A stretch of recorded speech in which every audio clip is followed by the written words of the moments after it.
আসসালামু আলাইকুম ওয়া রাহমাতুল্লাহ। বিসমিল্লাহ আলহামদুলিল্লাহ ওয়াসসালাতু ওয়াসসালামু আলা রাসূলিল্লাহ আম্মা বাদ। আল আকিদাতুল ওয়াসিতিয়ার উপরে এটা আমাদের সপ্তম ক্লাস, তাই না? তো আমরা পড়াশোনা করছিলাম একটা গুরুত্বপূর্ণ বিষয় নিয়ে, আর সেটা হচ্ছে যে আমাদের রব আল্লাহ সুবহানাহু ওয়া তাআলার পরিচয় তার কালাম থেকে। কোথার থেকে? তার কালাম থেকে, অর্থাৎ কোরআন মজিদে তিনি তার পরিচয়কে যেভাবে উপস্থাপন করেছেন ঠিক সেভাবে আমরা আল্লাহর পরিচয় সম্পর্কে পড়াশোনা করছি। তো আজকের ক্লাসে আমরা আল্লাহ সুবহানাহু ওয়া তাআলার বেশ কিছু সিফাত পাবো ইনশাআল্লাহ। তো প্রথমে 120 পৃষ্ঠায় দেখো, পাইছো? 120 পৃষ্ঠায় আজকের শুরু থেকে যেটা সূরা আন-নিসার 149 নম্বর আয়াত, কওলুহু তাআলা, আল্লাহ সুবহানাহু ওয়া তাআলার বাণী, ইন তুবদু খায়রান আও তুখফুহু আও তা'ফু আন সুইন ফা ইন্নাল্লাহা কানা আফুওয়ান কাদিরা। এখানে আমরা আল্লাহ সুবহানাহু ওয়া তাআলার ক্ষমার গুণ পাচ্ছি। কিসের গুণ? ক্ষমার গুণ। আল্লাহ সুবহানাহু ওয়া তাআলা মানুষকে মাফ করে দেন, তিনি মানুষকে উপেক্ষা করেন, মানুষের অপরাধকে মার্জনা করেন। এটা আল্লাহর একটা সিফাত, আল্লাহর একটা বৈশিষ্ট্য। তো যারা খালিসভাবে তওবা করে, অপরাধ করার পরেও আল্লাহ তাদেরকে ক্ষমা করতে পারেন, এই বিষয়টা এখানে দলিল হিসেবে আসছে যে ইন তুবদু খায়রান, যদি তোমরা কোনো ভালো কাজকে প্রকাশ করো, আও তুখফুহু, অথবা সেটা গোপন করো, আও তা'ফু আন সুইন, অথবা তোমরা কোনো মন্দকে ক্ষমা করে দাও, ফা ইন্নাল্লাহা, তবে নিশ্চয় আল্লাহ, কানা আফুওয়ান কাদিরা, তিনিও ক্ষমাশীল এবং অত্যন্ত ক্ষমতাবান। এখানে বোঝানো হয়েছে, আমাদের বলা হয়েছে যে আমরা যদি কোনো ভালো কাজ সেটা প্রকাশ্যে করি হোক অথবা গোপনে করি হোক, অথবা আমরা যদি কাউকে ক্ষমা করি, তাহলে এটা ভালো কাজ, তাই না? তো এই ভালো কাজের প্রতিদান আল্লাহ দিবেন, এবং মানুষকে যারা ক্ষমা করতে পারে তাদেরকে আল্লাহ সুবহানাহু ওয়া তাআলাও ক্ষমা করবেন। এইখানে আল্লাহ সুবহানাহু ওয়া তাআলার যে আমরা গুণ পেলাম যে ফা ইন্নাল্লাহা কানা আফুওয়ান কাদিরা, আল্লাহ অত্যন্ত ক্ষমাশীল, আল্লাহ অত্যন্ত শক্তিশালী।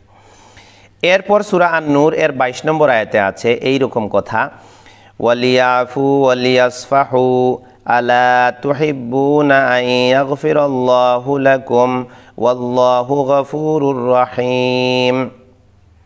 ওয়ালিয়াফু, আর তারা যেন ক্ষমা করে, ওয়ালিয়াসফাহু, এবং তারা যেন উপেক্ষা করে, আলা তুহিব্বুনা, তোমরা কি পছন্দ করো না, আন ইয়াগফিরাল্লাহু লাকুম, যে আল্লাহ তোমাদেরকে ক্ষমা করুন, ওয়াল্লাহু গফুরুর রহিম, আর আল্লাহ ক্ষমাশীল এবং অত্যন্ত কি দয়ালু। এই আয়াতের প্রেক্ষাপটটা যেটা এখানে বলা হয়েছিল সেটা হচ্ছে যে আয়েশা রাদিয়াল্লাহু আনহার উপরে অপবাদ দেওয়া হয়েছিল। তখন একজন লোক, আবু বকর রাদিয়াল্লাহু আনহুর অনেকটা আত্মীয় ছিল, মিস্তাহ তার নাম, সে এই অপবাদ রটানোর কাজে অনেকটা ভূমিকা রেখেছিল। এই জন্য আবু বকর রাদিয়াল্লাহু আনহু তাকে অনেক দান দক্ষিণা করতেন। তো এই রকম ঘটনা করছে ওনার মেয়ের সাথে, মেয়ের ব্যাপারে অপবাদ রটাই, সেই জন্য উনি একটু রাগ করেছিলেন ওর উপরে, যে দান করবেন না বা ওরে কিছু দেবেন না, এরকম একটা মনোভাব ছিল। তখন আল্লাহ আয়াত নাজিল করে সংশোধন করে দিলেন যে না, যে যে ভুলই করুক তোমরা তোমাদের কল্যাণের কাজ অব্যাহত রাখো। এটা একটা গুরুত্বপূর্ণ শিক্ষা। তোমার আত্মীয় তোমার সাথে খারাপ আচরণ করেছে, এখন তার যে অধিকার আছে তোমার উপরে, তাই বলে তুমি সেটা আদায় করবা না, ইসলাম এটা বলে না। ইসলাম কি করে না? ইসলাম আমাদেরকে বলে কেউ যদি তোমাকে বঞ্চিত করে, তবে তোমার অধিকার তুমি আদায় করো, তুমি তাকে বঞ্চিত করো না। এই যে এটা একটা হাদিসে আছে যে সিলমান কাতাআকা ওয়াফু আম্মান যালামাকা ওয়া আহসিন মান আসা ইলাইকা, যে তোমার সাথে সম্পর্ক কেটে ফেলতে চায় তুমি তার সাথে সম্পর্ক জুড়িয়ে রাখো, আর ওয়াফু আম্মান যালামাকা, যে তোমার উপরে জুলুম করে তুমিও ক্ষমার নীতি অবলম্বন করো, আর যে তোমারে দিতে চায় না তুমি তাকে দাও। তাহলে বোঝা গেল আল্লাহ বলছেন, আদেশ করছেন, ওয়ালিয়াফু ওয়ালিয়াসফাহু, তারা যেন ক্ষমা করে এবং উপেক্ষা করে, অর্থাৎ মানুষের দুষ্ত্রুটি নিয়ে বেশি একেবারে মাথা ঘামানো, এটা আল্লাহ নিষেধ করেছেন। এটা আল্লাহর আদেশ হচ্ছে যে মানুষকে ক্ষমা করো এবং তাদেরকে উপেক্ষা করো। মানুষের পিছনে লেগে থাকলে যে ওই দোষ করলো কেন, ওই দোষ করলো কেন, তার এই দোষ আছে, এই সমস্যা আছে, এই সমাজ চলবে না। সমাজে কে আছে? ফেরেশতা। আমরা কেউ ফেরেশতা আছি নাকি? আমরা সবাই অপরাধী বান্দা, আমাদের ভুল আছে, আমাদের ত্রুটি আছে, আমরা সংশোধন করে যাব, মানুষকে উপেক্ষা করব, মানুষকে ক্ষমার নীতিতে দেখব। এরপরে আল্লাহ কি করবেন? আলা তুহিব্বুনা আন ইয়াগফিরাল্লাহু লাকুম, তোমরা কি এটা পছন্দ করো না যে আল্লাহ তোমাদের ক্ষমা করুন? আমরা পছন্দ করি না আল্লাহর ক্ষমাটা? তা আমরা যদি ক্ষমা পেতে চাই আল্লাহর পক্ষ থেকে, তাহলে আমাদেরকেও ক্ষমার নীতি অবলম্বন করতে হবে, আমরাও শক্ত হব না। এটাই আল্লাহ এখানে বোঝাচ্ছেন। তারপরে আয়াতের শেষে যেটা বলা হচ্ছে ওয়াল্লাহু গফুরুর রহিম, আল্লাহ অত্যন্ত ক্ষমাশীল, আল্লাহ অত্যন্ত দয়ালু। তো আমরা এই দুইটি আয়াত থেকে আল্লাহ সুবহানাহু ওয়া তাআলার একটা গুণ বা সিফাত সম্পর্কে জানলাম। তার একটা গুরুত্বপূর্ণ পরিচয় হচ্ছে যে তিনি অত্যন্ত ক্ষমাশীল। তবে এই ক্ষেত্রে যে আয়াতগুলো আনা হয়েছে সেখানে উপরে নেক কাজের কথার দিকে ইঙ্গিত আছে, অর্থাৎ আমরা যদি ভালো কাজ করি, আমরা যদি মানুষের ভুল ত্রুটি ক্ষমার দৃষ্টিতে দেখি, তাহলে আল্লাহও আমাদেরকে ক্ষমা করবেন, তিনি আমাদেরকে মাফ করবেন। এরপরের দুটি আয়াতে আল্লাহ সুবহানাহু ওয়া তাআলার আরেকটি গুণ বা মানে সিফাতের কথা বলা আছে, সেটা হচ্ছে ইজ্জতুল্লাহ, মানে আল্লাহর ইজ্জত সম্মান বলতে কিছু আছে। কি বুঝলা? আল্লাহ অত্যন্ত সম্মানী, তার অনেক ইজ্জত আছে, তার অনেক সম্মান আছে, তার অনেক মহিমা আছে। এই বিষয়টা আছে সূরা মুনাফিকুন এর ৮ নম্বর আয়াতে। দেখো, ওয়ালিল্লাহিল ইজ্জাতু ওয়ালিরাসূলিহি ওয়ালিল মুমিনিন, ওয়ালিল্লাহি আর আল্লাহর জন্য, আল ইজ্জাতু সম্মান, ওয়ালি রাসূলিহি আর তার রাসূলের জন্য, ওয়ালিল মুমিনিন এবং মুমিনদের জন্য। তাহলে সম্মান জিনিসটা আল্লাহর জন্য সম্মান আছে, রাসূলের জন্য সম্মান আছে, মুমিনদের জন্য সম্মান আছে। তারপরের আয়াতে বলা হয়েছে সূরা সাদ এর ৮২ আয়াত, এটা ফাবি ইজ্জাতিকা লাউগওয়িয়ান্নাহুম আজমাইন। এই কথাটা শয়তান বলেছিল। শয়তানকে আল্লাহ যখন বিতাড়িত করে দিলেন, জান্নাত থেকে বহিষ্কার করে দিলেন, তখন সে বলেছিল যে আমাকে তো জমিনে নামিয়ে দিচ্ছেন, ঠিক আছে, কিন্তু আমি তো আপনার বান্দাদেরকে ছেড়ে দেব না।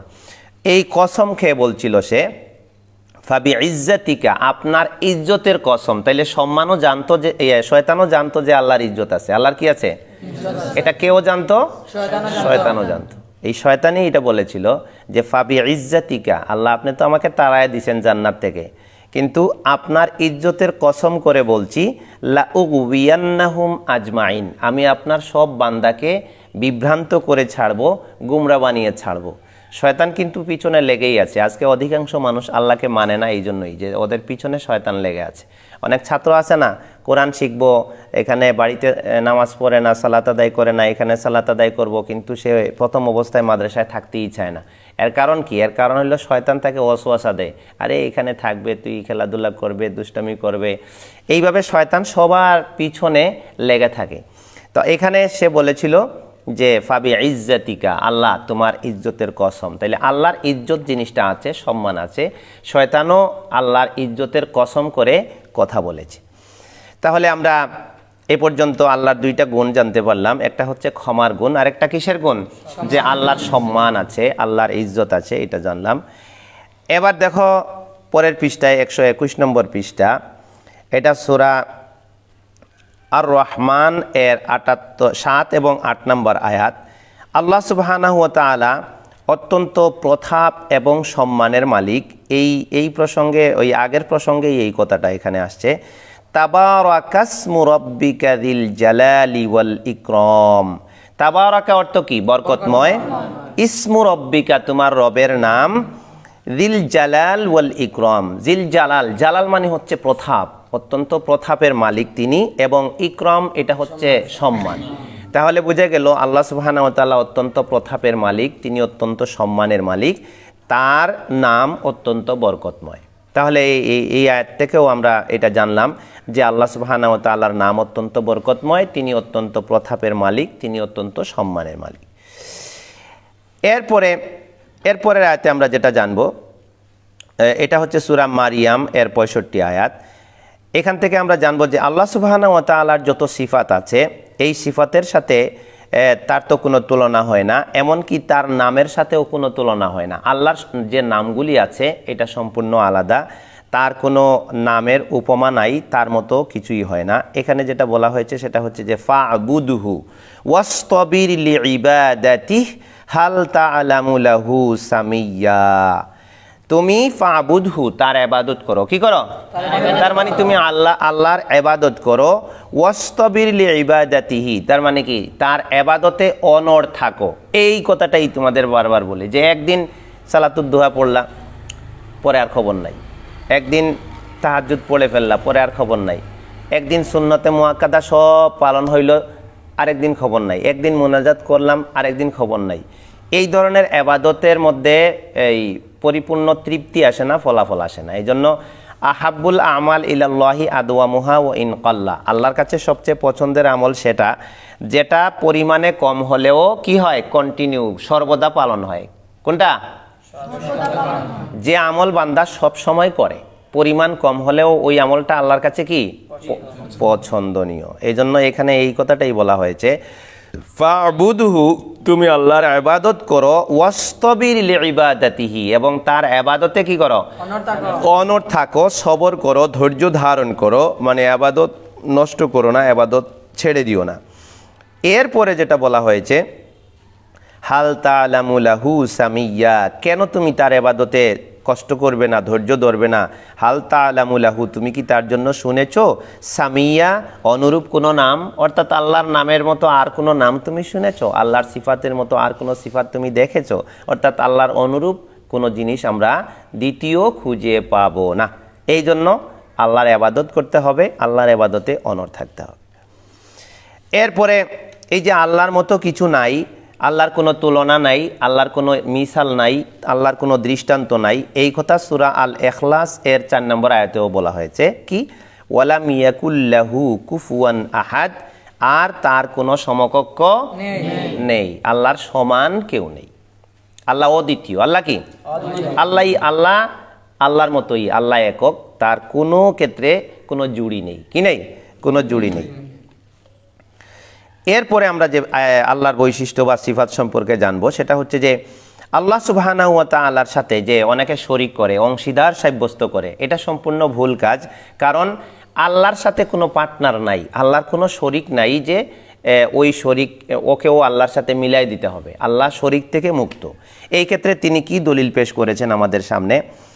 সূরা আল বাকারার 22 নম্বর আয়াতে দেখো কি বলেছেন তিনি, ফালা তাজআলু লিল্লাহি আনদাদান ওয়া আনতুম তা'লামুন, ফালা তাজআলু লিল্লাহি, তোমরা আল্লাহর জন্য সাব্যস্ত করবে না, বানাবে না, আন্দাদান অর্থ কি শরীক, আন্দাদ নির্দুনের বহুবচন, কি নির্দুনের বহুবচন হলো আন্দাদ, কোনো অংশীদার, কোনো শরীক। ওয়া আনতুম তা'লামুন, অথচ তোমরা জানো, অর্থাৎ তোমরা জানো তো আল্লাহর আসলে শরীক নাই, এই জেনে বুঝে কি করতে আল্লাহর সাথে শরীক করতে যাচ্ছ? কারণ আল্লাহর তো কোনো শরীক নাই। কারণ আল্লাহ যে সকল কাজ করেন, এমন অনেক কাজ আছে যেটা এক আল্লাহ ছাড়া কেউ করতে পারে না। মানুষের জীবন কে দেয়, এই রাত কে আনে, এই দিন কে আনে, এগুলা কারো কোনো ক্ষমতা নাই। কোনো মূর্তি টুর্তি, অলি বুজুর্গ, এমনকি কোনো নবীদেরও ক্ষমতা নাই এইসব ক্ষেত্রে। এটা সম্পূর্ণ একমাত্র আল্লাহর কাজ। এজন্য আল্লাহ বলছেন যে ফালা তাজআলু লিল্লাহি আনদাদান ওয়া আনতুম তা'লামুন, তোমরা জেনে বুঝে আল্লাহর সাথে শরীক সাব্যস্ত করো না। এরপরে সূরা আল বাকারার 165 নম্বর আয়াতে এরকম আরও একটা দলিল আল্লাহ উপস্থাপন করেছেন আমাদের সামনে যে ওয়ামিনান নাসি মাইয়াত্তাখিযু মিন দুনিল্লাহি আনদাদান, ওয়ামিনান নাস, আর মানুষের মধ্যে এমন অনেক মানুষ আছে, মাইয়াত্তাখিযু, যারা কি করে গ্রহণ করে, মিন দুনিল্লাহি মানে কি আল্লাহকে বাদ দিয়ে, আনদাদান শরীক, ইউহিব্বুনাহুম, তারা তাদেরকে ভালোবাসে, কাহুব্বিল্লাহ অর্থাৎ কি। এরপরে কি বলা হয়েছিল, ওয়াল্লাযীনা আমানু আশাদ্দু হুব্বাল লিল্লাহ, যারা ঈমানদার তারা আল্লাহকে তার চেয়েও বেশি ভালোবাসে। তাহলে আমাদের সবচেয়ে বেশি ভালোবাসা যেটা, সেটা হবে কার সাথে? আল্লাহর সাথে। আর যারা শরীক করে তারা ওই আল্লাহর ভালোবাসার চেয়ে বেশি ভালোবাসা বা অনুরূপ ভালোবাসা দিয়ে দেয় ওই শরীকের সাথে। কথা বুঝছো? যেটার সে পূজা করে, যেটার সে ইবাদত করে, আল্লাহর সাথে যাদের শরীক বানায়, আল্লাহকে যে ভালোবাসাটা দেওয়ার কথা ওই ভালোবাসাটা ওরে দিয়ে দেয়। আর শিরকু ফিল মাহাব্বাত, ভালোবাসার ক্ষেত্রেও শিরক হয়। যে ভালোবাসা আল্লাহকে দেওয়ার কথা ওই ভালোবাসা যদি আল্লাহ ছাড়া অন্য কাউকে দেয় কেউ, তাহলে এটা শিরক ফিল মাহাব্বাত হয়ে যায়, এটা ভালোবাসার ক্ষেত্রে শিরক। এরপরে এই ক্ষেত্রে আল্লাহ আর কি দলিল উপস্থাপন করেছেন আমাদের সামনে কোরআন মজিদে, তার এই যে কোনো শরীক নেই এ মর্মে দেখো সূরা আল ইসরার 111, কত নম্বর? সূরা বানী ইসরাঈলের 111 নম্বর আয়াতে আল্লাহ সুবহানাহু ওয়া তাআলা আরো সুন্দর করে বলেছেন, তোমরা কি করতে আল্লাহর সাথে শরীক করতে যাচ্ছ?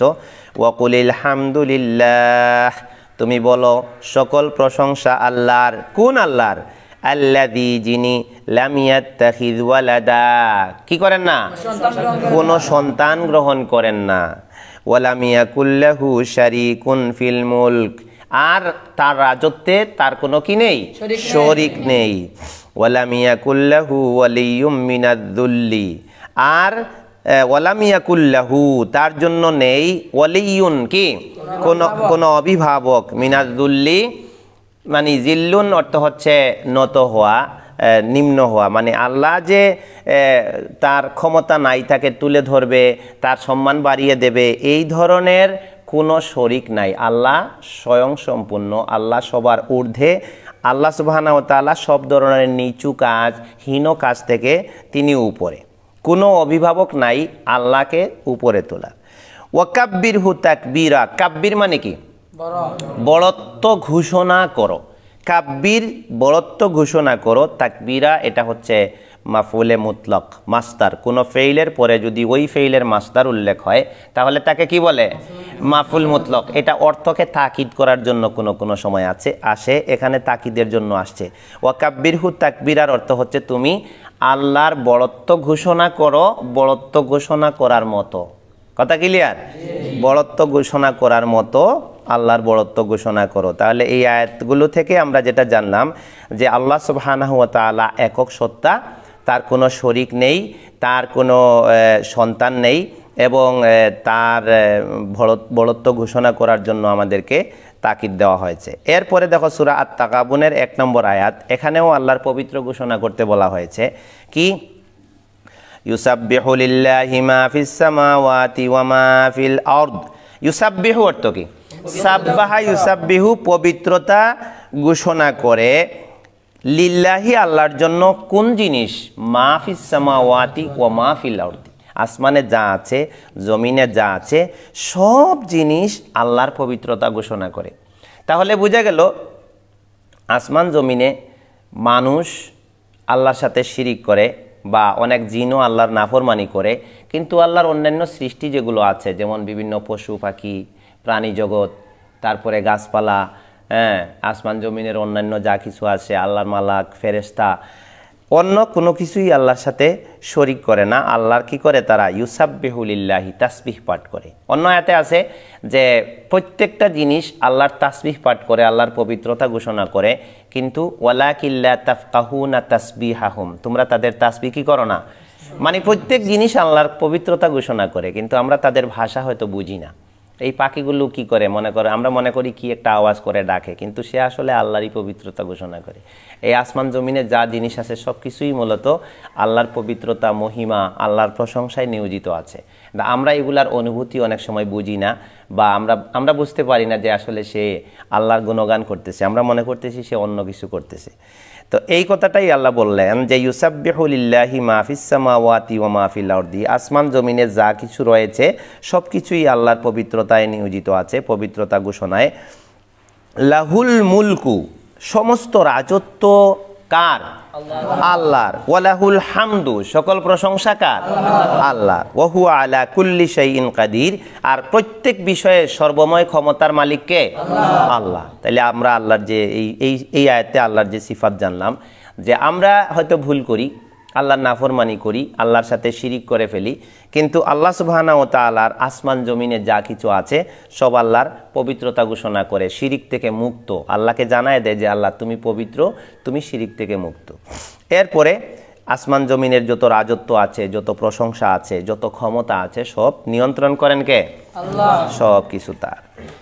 এরপরে দেখো আল্লাহ সুবহানাহু ওয়া তাআলার সন্তান নেই, কি নেই, সন্তান নেই। এটা আমরা আগেও পেয়েছি, আরও এর ব্যাপারে আরও দলিল আছে। অনেকে আরবের মুশরিক যারা ছিল, বা আগে পরে অনেক মুশরিক আছে যারা আল্লাহর সন্তান দাবি করত, এবং তারা আল্লাহর মালাক বা ফেরেশতাদেরকে বানাতুল্লাহ বলতো। কি বলতো, বানাতুল্লাহ। ফেরেশতাদেরকে বলতো এরা আল্লাহর মেয়ে সন্তান। আবার কোনো খ্রিস্টান আছে, তারা ঈসা আলাইহিস সালামকে আল্লাহর পুত্র বলতো। ইন্নাহুম লায়াকুলুনা ওয়ালাদাল্লাহ, তারা বলতো যে আল্লাহ সন্তান জন্ম দিয়েছেন। নাউজুবিল্লাহ। আল্লাহর কোনো সন্তান নেই, আর সন্তান কিভাবে হবে, ওয়ালাম তাকুল্লাহু সাহিবা, তার তো জীবন সঙ্গিনী নেই, তিনি বিয়েও করেন না, তার স্ত্রীও নেই, সন্তানও নেই, তিনি কারো কাছ থেকে আসেনও নি। এই কথাগুলি আল্লাহ কোরআন মজিদে বহু আয়াতে বলেছেন। মানুষ আল্লাহ সম্পর্কে ভুল ধারণা করত, যে মানুষ মনে করতো যে আল্লাহ মনে হয় মানুষের মতোই একটা প্রজন্ম, যে কারো থেকে জন্মগ্রহণ করবেন, তিনিও কাউকে জন্ম দিবেন, মানুষের যেমন স্ত্রী সন্তান থাকে আল্লাহরও থাকবে, কিন্তু আল্লাহ ওগুলোর কোনো কিছুর সাথে সম্পর্ক নাই। আল্লাহ হচ্ছেন পবিত্র। আল্লাহ কি পবিত্র? এই কথাটার দলিল সূরা আল ফুরকানের 2 নম্বর আয়াতে দেখো, তাবারাকাল্লাযী নাজ্জালাল ফুরকানা আলা আবদিহি, তাবারাকা বরকতময় হয়েছেন, আল্লাযী যিনি, নাজ্জালাল ফুরকানা আলা আবদিহি ফুরকান নাজিল করেছেন তার বান্দার উপর। এই ধরনের কিতাব কয়টা পড়ি আমরা, যে কথায় কথায় খালি দলিল দিয়ে কিতাব লেখা? জীবনে কয়টা কিতাব দেখছো? এই যে আমরা এতক্ষণ থেকে আল্লাহর সিফাত সম্পর্কে পড়াশোনা করতেছি, প্রত্যেকটা কথা আসতেছে কোন জায়গা থেকে? কোরআনের আয়াত থেকে। এরপরে আসবে শুধু হাদিস থেকে। এগুলা হচ্ছে ইলম। আমি আন্দাজি বানাইয়া এমনি আল্লাহ সম্পর্কে কতক্ষণ বলে ফেললাম, কোরআন সম্পর্কে কতক্ষণ বলে ফেললাম, দিন সম্পর্কে কতক্ষণ বলে ফেললাম, না আয়াতের রেফারেন্স দিলাম, না সহিহ হাদিসের রেফারেন্স দিলাম, আবার হাদিস বললে এটা সহি না জয়ীফ কিছু বললাম না, বুঝলাম না। এইভাবে ইসলামটারে জগা খিচুড়ি বানাইয়া মানুষের মধ্যে বিভ্রান্তি সৃষ্টি করে দেওয়া হয়েছে।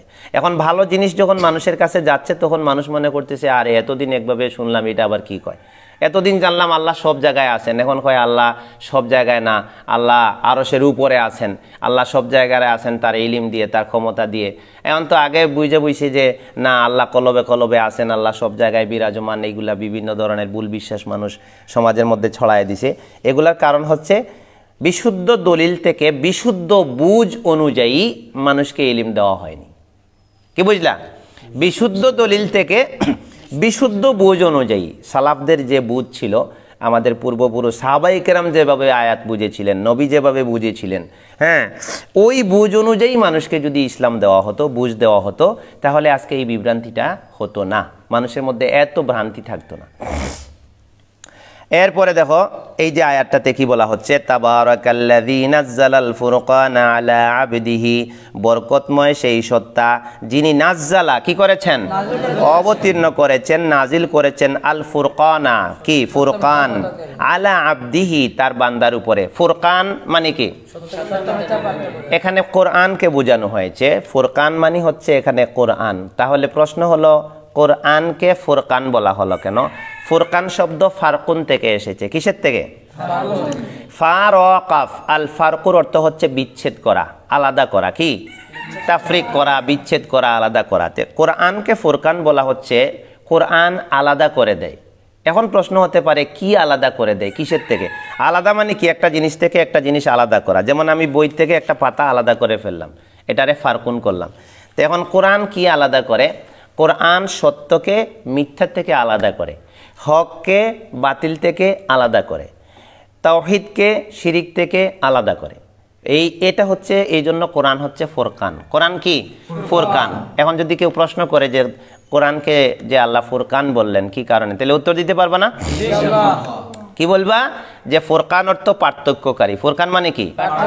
কোরআন সত্য মিথ্যার মধ্যে পার্থক্য করে দেয়, হক বাতিলের মধ্যে পার্থক্য করে দেয়। কোরআন বুঝায় দেয় যে এটা হচ্ছে গুমরাহি, এটা হচ্ছে হক, এটা হচ্ছে সত্য, এটা হচ্ছে মিথ্যা, এটা হচ্ছে তাওহীদ, এটা হচ্ছে শিরক।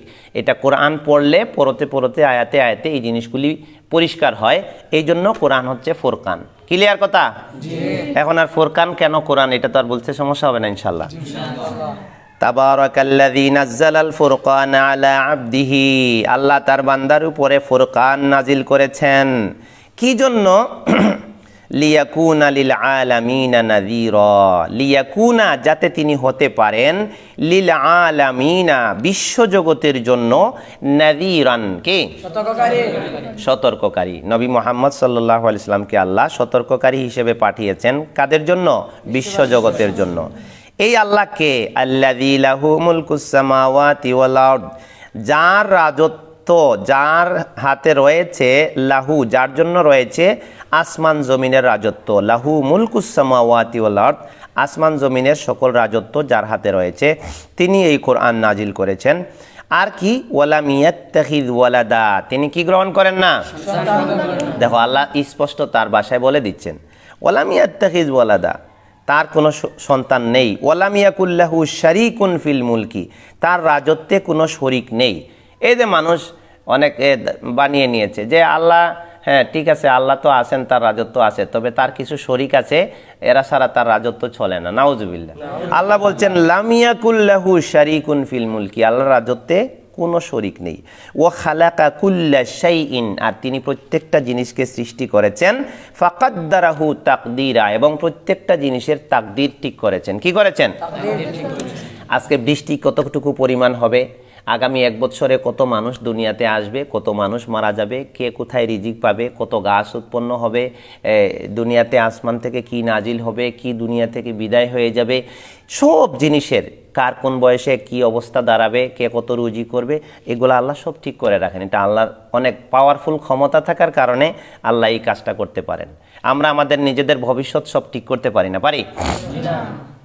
আগামীকালকে আমরা বাঁচবো কিনা তাও জানি না, আগামীকাল কি খাবো তাও জানি না, কিন্তু আল্লাহর জ্ঞান ক্ষমতা এত বেশি, একবারে গোড়ার থেকে শেষ পর্যন্ত যা হবে সব তার জ্ঞানের ভিতরে, মানে তার সামনে আছে। এই জন্য আল্লাহ ওয়া খালাকা কুল্লা শাইইন, প্রত্যেকটা জিনিস তিনি সৃষ্টি করেছেন। ও ফাকাদ্দারাহু তাকদীরা, এবং প্রত্যেকটা জিনিসের পরিমাণ এবং তাকদীর তিনি নির্ধারণ করে দিয়েছেন। এরপরে আল্লাহর সাথে যে অন্য কোনো ইলাহ নেই, তার যে আর কোনো শরিক নেই, এ ব্যাপারে অত্যন্ত চমৎকার আরেকটা দলিল আছে, আরেকটা আয়াত আছে। সূরা আল মুমিনুন 91-92। কোন আয়াত, কোন সূরা? সূরা আল মুমিনুনের 91-92। এখানে আল্লাহ আমাদের বুঝার মতো করে বুঝিয়েছেন। কিভাবে দেখো, মাত্তাখাযাল্লাহু মিন ওয়ালাদিন, আল্লাহ কোনো সন্তান গ্রহণ করেননি। ওয়ামা কানা মাহু মিন ইলাহিন, আর তার সাথে কোনো ইলাহও নেই, উপাস্যও নেই। যদি থাকতো ইযাল্লা যাহাবা, তাহলে অবশ্য নিয়ে যেত, কুল্লু ইলাহিন, প্রত্যেক ইলাহ, বিমা খালাকা, সে যা সৃষ্টি করেছে। ওয়ালা আলা বা'দুহুম আলা বা'দিন, আর এক অপরের উপর, একে অপরের উপর উপরে ওঠার চেষ্টায় লিপ্ত হয়ে যেত। সুবহানাল্লাহ, আল্লাহ অত্যন্ত পবিত্র। আম্মা ইয়াসিফুন, তারা যা আল্লাহর ব্যাপারে বর্ণনা করে তা থেকে। আলিমিল গাইবি, তিনি গাইবের জ্ঞানের মালিক। ওয়াস শাহাদা, এবং প্রকাশ্য জ্ঞানেরও মালিক। ফাতাআলা, তিনি অত্যন্ত উঁচু। আম্মা ইউশরিকুন, যা তারা শিরিক করে তা থেকে। এই আয়াতে যেটা বলা হয়েছে সুন্দর কথা, সেটা হচ্ছে যে আল্লাহর কোনো সন্তান নেই এবং তার সাথে কোনো ইলাহ নেই। যদি ইলাহ থাকতো, আল্লাহর সমকক্ষ আরেকজন ইলাহ থাকতো, আল্লাহ থাকতো, তাহলে এই যে আল্লাহর সৃষ্টির সূচনা থেকে বা আমরা যা দেখতে পাচ্ছি, বা আল্লাহ সুবহানাহু ওয়া তাআলার যে এই যে ক্ষমতা, এই ক্ষমতার মধ্যে এই যে পরিচালনা ব্যবস্থা, কোনো রদবদল নাই। সূর্য ঠিক টাইমে উঠে, ঠিক টাইমে পড়ে, গাছগুলো ঠিক টাইমে বড় হয়, ঠিক টাইমে ফল দেয়, রাত দিন আসছে যাচ্ছে। কোনো দিন আজকে একটা রাত এ পর্যন্ত জেদ ধরল না যে আমি আজকে শেষ হব না, আজকের দিনটাও আমি নিয়ে নিব। কোনো একটা দিন জেদ ধরল না যে আজকে আমি আর দিন শেষ হব না, পরের যে রাত হওয়ার কথা আজকে আমি দিনই থাকবো। মানে এটার কারণ হচ্ছে যে এটা সব নিয়ন্ত্রণ করেন একজন। কয়জন? একজন। তিনি যে সিস্টেম করে দিয়েছেন ওই সিস্টেমে। যদি আরও ইলাহ থাকতো তাহলে আরও তার সৃষ্টিও থাকতো, তখন সে মানে এরা আলাদা ভাগ ভাগ হয়ে যেত। আছে না অনেক শরিক পার্টনার আছে না, একসময় গেঞ্জাম লাগে, তখন যার যার অংশ নিয়ে আলাদা হয়ে যায়, একসাথে থাকতে পারে না। তা যদি আল্লাহ আরও একাধিক থাকতো তাহলে আজকে একজন বলতো যে আজকে এই এলাকায় বৃষ্টি দিব, আরেকজন বলতো যে না আজকে এই এলাকায় রোদ দিব, আরেকজন বলতো যে না আজকে মানে অমুকের মৃত্যু হবে, আরেকজন বললো যে না অমুকের মৃত্যু আজকে হবে না। এইভাবে একটা গেঞ্জাম লাগতো এবং একজন আরেকজনের উপরে যাওয়ার জন্য প্রতিযোগিতা করত, যেভাবে দুনিয়ার মানুষরা করে। মানে নির্বাচন দিয়ে কে জিতবে, কে কারে হারাবে, এই ধরনের মানুষ বিবাদে লিপ্ত হয়ে যায়। তো আল্লাহ বুঝাই দিলেন যে তোমরা দুনিয়াতে এগুলোই মেনে নিতে পারো না। এক জায়গায় দুইজন ক্ষমতা খাটাইলে কে কার উপরে উঠবা এটা নিয়ে প্রতিযোগিতায় লিপ্ত হয়ে যাও, কে কারে গায়েল কইরা নিজের ক্ষমতা প্রতিষ্ঠিত করবা এটার জন্য কত মারামারি কাটাকাটিতে লিপ্ত হয়ে যাও। আর আমি যার হাতে সব কিছু আছে তার সাথে তোমরা কি করে এইসব চিন্তা করতে পারো যে আমার সাথে আরেকজন আছে, সে আমার শরীক হয়ে গেছে। নাউজুবিল্লাহ। এই জিনিসগুলো আল্লাহ মানুষকে বুঝাই দিছেন যে আমার সাথে কোনো অংশীদার নাই, কোনো শরিক নাই। নাইলে এতদিনে তছনছ হয়ে যেত, যার যার সৃষ্টি যার যার নিয়ে যেত এবং তাদের মধ্যে ঝগড়া লেগে যেত। এইভাবে সুন্দর পরিচালনা ব্যবস্থা থাকতো না। আল্লাহু আকবার। আল্লাহর যে কত মানে সুন্দর সুন্দর কথা আল্লাহ কোরআনে বিভিন্ন আয়াতে বলে রেখেছেন। এরপরে আমরা আজকের ক্লাসের শেষের দিকে চলে আসছি, আরও 2টা আয়াত পড়ব। আল্লাহ সুবহানাহু ওয়া তাআলার কোনো মিসাল নাই, কি নাই? কোনো মিসাল নাই, অর্থাৎ কোনো কিছুর সাথে আল্লাহকে তুলনা করা যায় না। এখন যদি বলা হয় দলিল কি, দলিল কই থেকে দিবা? এই যে দেখো দলিল, সূরা আন-নাহল এর 74 নম্বর আয়াত, ফালা তাদরিবু লিল্লাহিল আমসাল, তোমরা আল্লাহর জন্য উপমা সাব্যস্ত করো না, কোনো জিনিসকে আল্লাহর সাথে উপমা দিও না। কেন? ইন্নাল্লাহা ইয়ালামু ওয়া আনতুম লা তা'লামুন, আল্লাহ জানেন, তোমরা জানো না। আল্লাহর কোনো উপমা নেই, এজন্য আল্লাহ উপমা দিতে নিষেধ করলেন। এরপর আজকে আরেকটা আয়াত পড়ে আজকে আমাদের ক্লাস শেষ হবে। এটা হচ্ছে সূরা আল আরাফের 33, কত? সূরা আরাফ 33 নম্বর আয়াত। এখানে আল্লাহ সুবহানাহু ওয়া তাআলার আরেকটা বৈশিষ্ট্য বা তার ক্ষমতা এখানে আমরা পাবো, সেটা হচ্ছে যে বিধান দেওয়ার মালিক, হারাম হালাল এই ধরনের বিধান দেওয়ার মালিক কে বলতো? আল্লাহ। এটা আল্লাহ ওহীর মাধ্যমে সাব্যস্ত করবেন। কেন? মানুষের স্রষ্টা আল্লাহ, আর মানুষের কল্যাণ কিসে আছে? কোন জিনিস হারাম করলে মানুষের কল্যাণ হবে, কোন জিনিস হালাল করলে মানুষের কল্যাণ হবে, এটা ভালো জানেন কে? আল্লাহ। এই জন্য আল্লাহর অনেক হারাম জিনিসকে মানুষ হালাল করে নেয়, এটা তার জ্ঞানের স্বল্পতার কারণে। কিসের কারণে? এটা তার বুঝের স্বল্পতা, জ্ঞানের স্বল্পতার কারণে। আল্লাহ যত জিনিস হারাম করেছেন প্রত্যেকটা জিনিস মানুষের জন্য, সমাজের জন্য ক্ষতিকর। এই জন্য আল্লাহ যে সকল জিনিস ক্ষতিকর সেগুলো তিনি হারাম করে দিয়েছেন। তো এই ধরনের ক্ষমতা একমাত্র আল্লাহর আছে, বিধান দেওয়ার মালিক একমাত্র আল্লাহ, হালাল হারামের মালিক, হালাল হারাম করার মালিক একমাত্র কে? আল্লাহ। এই যে দেখো সূরা আল আরাফের 33 নম্বর আয়াত, কুল, আপনি বলে দেন, ইন্নামা হাররামা রাব্বিয়াল ফাওয়াহিশা, ইন্নামা হাররামা রাব্বি, আমার রব কেবল হারাম করে দিয়েছেন এই এই এই এই জিনিসগুলো। এখানে আল্লাহর সাথে ওই যে আমরা শরীক নাই এরও দলিল আছে, তিনি যে হারাম করার অধিকারী, তিনি যে হারাম হালাল করার মালিক এরও দলিল আছে। আরও অনেকটা বিষয় এখানে আছে যে কুল, আপনি বলে দিন, ইন্নামা হাররামা, নিশ্চয় হারাম করেছেন, রব্বি, কে? আমার রব, আমার প্রতিপালক হারাম করেছেন কি? 1 নম্বরে আল ফাওয়াহিশা, অশ্লীল কাজ। কি কাজ? যত নোংরা কাজ আছে, অশ্লীল কাজ আছে, সব হারাম। তুমি মোবাইলের মধ্যে ঢুকে খারাপ আজে বাজে ছবি দেখবা, বিভিন্ন ধরনের অশ্লীলতা দেখবা, ওটা চলবে না। সিনেমা হলে গিয়ে খারাপ জিনিস দেখবা, ওটা চলবে না। তোমার মেয়েরে, তোমার পরিবারে বেপরদায় রাখবা, অশ্লীলভাবে ছেড়ে দিবা, মানুষের কুনজর পড়বে, ওটা চলবে না। আরও যত ধরনের নোংরা কাজ আছে সব ওগুলো আল্লাহ হারাম করে দিয়েছেন।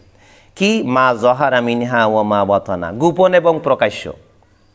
কে? অশ্লীল কাজ গোপনেও নিষেধ, প্রকাশ্যেও নিষেধ। তুমি কেউ নাই, কোনো উস্তাদ নাই, তুমি একা একা শুয়ে রইছো খেতা দিয়া, খেতার নিচে মোবাইলের মধ্যে খারাপ জিনিস দেখলা, এটাও হারাম। এই যে মা বাতানা, মা জহারা মিনহা, যেটা প্রকাশ পায়, মানুষ দেখতে পায়, এই ধরনের অশ্লীল কাজ যেগুলো অনুষ্ঠান তৈরি করে আনুষ্ঠানিকভাবে, এটাও হারাম। ওমা বাতানা, যে সকল অশ্লীল কাজ গোপনে গোপনে হয় সেটাও হারাম। কথা ক্লিয়ার? এরপরে কি? ওয়াল ইসমা, পাপকে আল্লাহ হারাম করে দিয়েছেন, গুনার কাজ করা যাবে না। ওয়াল বাগিয়া, বাড়াবাড়ি, বাগিয়ন মানে কি? বাড়াবাড়ি। তুমি মনে করতেছো সব, এমনভাবে তছনছ শুরু করছো যে তুমি মনে করতেছো যে তুমি সব শেষ করে দিবা। এই যে এক দেশ আরেক দেশে ক্ষমতা দেখায়া মানুষ মাইরা ফেলায়, এগুলো হলো বাড়াবাড়ি। তুমি আরেকজনরে, তোমার একটু ক্ষমতা আছে, পাওয়ার আছে দিকে আরেকজনরে একবারে তছনছ করে দিলা, তারে জেলে ঢুকাই দিলা, তার সম্পদ হরণ করে নিলা, অন্যায়ভাবে তার উপরে জুলুম শুরু করে দিলা, এগুলো বাড়াবাড়ি। হ্যাঁ, ওয়াল বাগিয়া বেগাইরি হক, অন্যায়ভাবে বাড়াবাড়ি, ওগুলো আল্লাহ নিষেধ করেছেন, হারাম করেছেন। আর কি হারাম করেছেন? ওয়া আন তুশরিকু বিল্লাহি মা লাম ইউনাজ্জিল বিহি সুলতানা, যে তোমরা আল্লাহর সাথে শরীক সাব্যস্ত করবে যে বিষয়ে আল্লাহ কোনো দলিল নাজিল করেননি। ওয়া আন তাকুলু, আর তোমরা বলবে, আলাল্লাহি, আল্লাহর ব্যাপারে, মা লা তা'লামুন, যা তোমরা জানো না। এই জন্য আল্লাহর ব্যাপারে কথা বলতে জেনে বলতে হবে। এই যে আল্লাহর পরিচয়ের ব্যাপারে মানুষ অনেক কথা বলে আল্লাহর সম্পর্কে, যেটা আল্লাহর সাথে মানায় না। এর কারণ কি? আল্লাহর প্রকৃত পরিচয় সে জানে না, উৎস জানতে ভুল করছে, কারো থেকে শুনছে বলে দিছে, অথবা কোরআন থেকে দলিল নিছে ভুল বুঝছে, আয়াতের অর্থটা ভুল বুঝছে, সালাফদের বুঝ অনুযায়ী সে বুঝেনি। তো এই কারণে আল্লাহ সুবহানাহু ওয়া তাআলা এই আয়াতে আমাদেরকে কতগুলা কথা বললেন যে তিনি হারাম করে দিয়েছেন অশ্লীল কাজ, প্রকাশ্য ও অপ্রকাশ্য। তারপরের হারাম কাজ কি? পাপ কাজ হারাম। তারপরের কাজ কি? অন্যায়ভাবে বাড়াবাড়ি করা। 4 নাম্বার কি? আল্লাহর সাথে শরীক সাব্যস্ত করা, এগুলো আল্লাহ হারাম করে দিয়েছেন। আর কি হারাম করেছেন? ওয়া আন তাকুলু আলাল্লাহি মা লা তা'লামুন, না জেনে আল্লাহর সম্পর্কে কথা বলবা, এটাও আল্লাহ হারাম করে দিয়েছেন।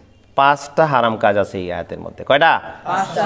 একটা আয়াতের মধ্যে সূরা আল আরাফ 33 নম্বর আয়াত। খালি তো মুখস্থ করে বইয়ে রইছে, হাফিজি হয়ে বইয়ে রইছে। এই যে সবাই হাফিজি পড়া আয়াত মুখস্থ করে বইয়ে রইছে, কিন্তু কোন আয়াতে আল্লাহ কি যে রত্নভাণ্ডার দিয়ে রাখছেন এটাই তো জানো না। এই জন্য কোরআনের তর্জমা পড়া লাগে। কি পড়া লাগে? প্রতিদিন চলতেছে না মিস হয়? প্রতিদিন চলে তো তর্জমা, একদিনও মিস হবে না। মানে কিছুদিনের মধ্যে কোরআনের অর্থ পুরাটা মাথায় ঢুকাই ফেলতে হবে, এছাড়া হবে না। কোরআনের অর্থ, হাদিসের অর্থ, এগুলো হলো আগে। এই জন্য খালি কোরআনের হাফিজ হইয়া লাভ নাই। হাফিজ হওয়ার ফজিলত আছে, অবশ্যই আছে। কোরআনের আয়াত পড়বে আর তার মর্যাদা আল্লাহর কাছে বাড়তে থাকবে।